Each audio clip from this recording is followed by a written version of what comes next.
We begin tonight in Lake County, where firefighters are working fast and furious to get the Boulder fire near Polson under control. Take a look at this video. You can see cars lined up along a road as the fire rages in front of them. Highway 35 is closed at the Highway 93 junction on the south end and at mile marker 15 on the north end. An evacuation order is in place for all of Finley Point and from mile marker 6 to mile marker 13 on Highway 35. A Red Cross evacuation center has been set up. MTN's Geneva Zoltek was there today talking to evacuees and the Red Cross. I'm Geneva Zoltek in Polson at the Red Cross Evacuation Center where displaced individuals can find aid.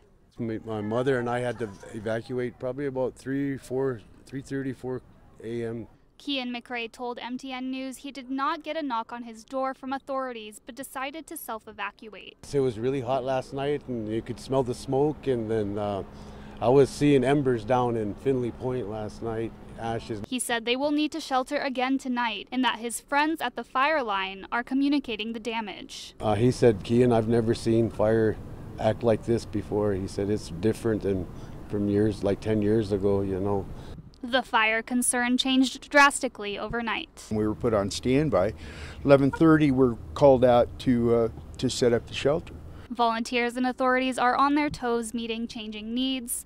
The facility currently has space for about 150 people and is at around 50% capacity. If needed, Red Cross will open a second location. From last night to now, it's absolutely rapidly evolving. For evacuees that have animals, Lifesavers Animal Rescue is on the scene. I've never had to do this. This is sort of just meeting the needs of this evacuation. The shelter does not accommodate pets, so foster homes are on standby for those in need, along with crates, leashes, and other supplies. The community support during this time is abundant. I've had an equal number of people stop to ask what we need as people who have stopped because they needed something. In Polson, Geneva Zoltek, MTN News. The Harris Mountain wildfire burning in Cascade and Lewis and Clark counties continues to move. According to fire officials, the fire was active well into the early hours of this morning.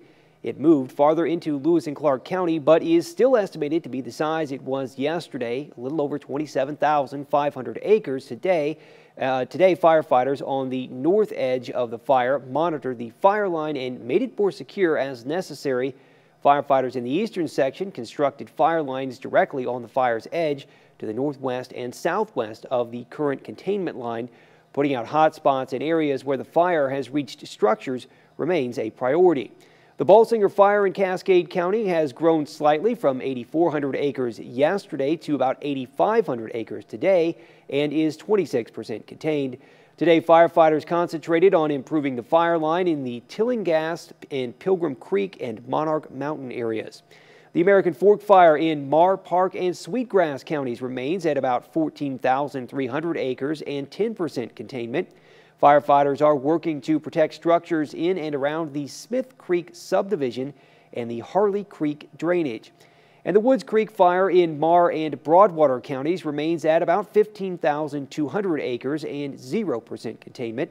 Firefighters were able to stop the fire from advancing when it moved out of timber and into grassy areas near Clear Creek.